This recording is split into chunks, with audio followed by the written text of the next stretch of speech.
ప్రపంచంలో నడిచే ప్రతి 3 ఆయిల్ బ్యారెల్స్ లో ఒక బ్యారెల్ అనేది ఎక్కడి నుంచి వస్తుందో తెలుసా? అదే మిడిల్ ఈస్ట్ దగ్గర నుంచి. కానీ ఈ శక్తి అసలు వాళ్ళకి ఎలా వచ్చింది? ఈ రోజు వీడియోలో మనం కంప్లీట్ డీటెయిల్స్ చూద్దాం. వీడియోని చివరి వరకు చూడండి.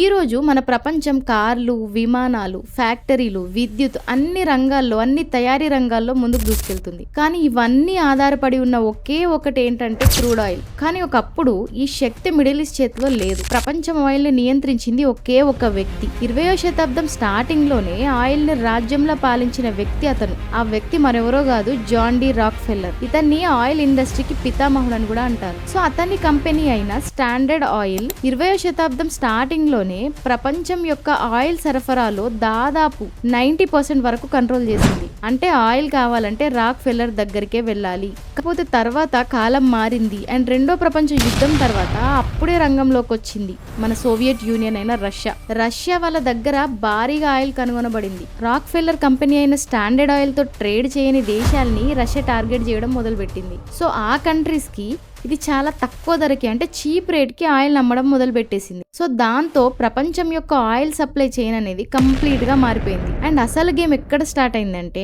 ఈ 20th సెంచురీ మధ్యలో మిడిల్ ఈస్ట్ లో భారీగా ఆయిల్ రిజర్వ్స్ కనుగొనబడ్డాయి. అండ్ మరీ ముఖ్యంగా చెప్పాలంటే Saudi Arabia, Iraq, Iran, Kuwait లాంటి దేశాల్లో ఆయిల్ చాలా తక్కువ ఖర్చుతోని అండ్ ఎక్కువగా బయటకు తీయగలిగే స్థాయిలో ఉంది అక్కడ. అండ్ ఇది వాళ్ళకి ప్లస్ పాయింట్ అని చెప్పుకోవచ్చు. అండ్ ఇదే వాళ్ళ అసలైన బలం కూడా. ఇకపోతే పవర్ షిఫ్ట్ అండ్ నేషనలైజేషన్ కోసం మాట్లాడితే మొదట ఈ ఆయిల్ ఫీల్డ్స్ అన్ని కూడా వెస్టర్న్ కంపెనీల చేతుల్లోనే ఉండేటివి.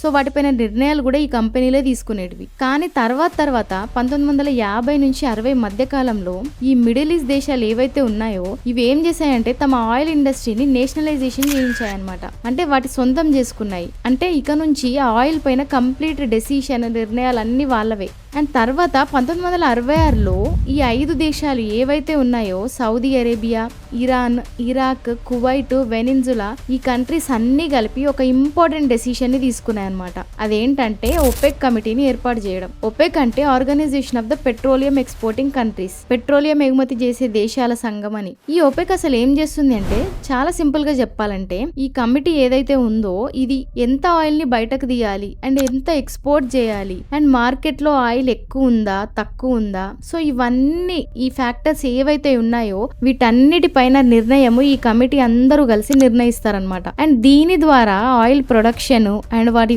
కాస్ట్ అనేది కంట్రోల్ చేయడం స్టార్ట్ అయింది. ఈ ఒపెక్ ఎందుకు ఇంత పవర్ఫుల్? ఎందుకంటే ప్రపంచ ఆయిల్ రిజర్వ్స్ లో సుమారు 80% ఈ మిడిల్ ఈస్ట్ నుంచే వస్తుంది. అండ్ తక్కువ ఖర్చుతో ఆయిల్ ఉత్పత్తి చేసే దేశాలు ఇవి. అండ్ ముఖ్యమైనది ఏంటంటే ఈ మిడిల్ ఈస్ట్ దేశాల సభ్యత్వం ఉంది ఇందులో. సో అందుకే ఒపెక్ అనేది ఒక నిర్ణయం తీసుకుంటే ప్రపంచ స్టాక్ మార్కెట్లు కూడా కదులుతాయి. అండ్ 1970లో జరిగిన ఒక ఆయిల్ క్రైసిస్ అనేది ప్రపంచానికి ఒక మంచి విషయం స్పష్టంగా చెప్పేసింది. అదేంటంటే మిడిల్ ఈస్ట్ ఆయిల్ కనుక ఆగిపోతే ప్రపంచం ఆగుతుంది అని. సో ఇక అప్పటి నుంచి ఆయిల్ పై నిజమైన పట్టు మిడిల్ ఈస్ట్ చేతుల్లోకి వచ్చేసింది. అండ్ ఈ రోజు ప్రపంచ ఆయిల్ రిజర్వ్స్ లో దాదాపు 80% మిడిల్ ఈస్ట్ దగ్గరే ఉంది. సో అందుకే ఆయిల్ కనుక కదిలితే ప్రపంచ రాజకీయాలు కదులుతాయి. అండ్ మిడిల్ ఈస్ట్ ని జియో పాలిటిక్స్ కింగ్ అని కూడా అంటారు. సో ఇందులో మీ అభిప్రాయం ఏంటో కమెంట్ లో చెప్పండి. వీడియో కనుక మీకు నచ్చితే please like and share. And మరిన్ని ఇలాంటి ఇన్ఫర్మేటివ్ వీడియోస్ కోసం please subscribe to my channel. Thank you.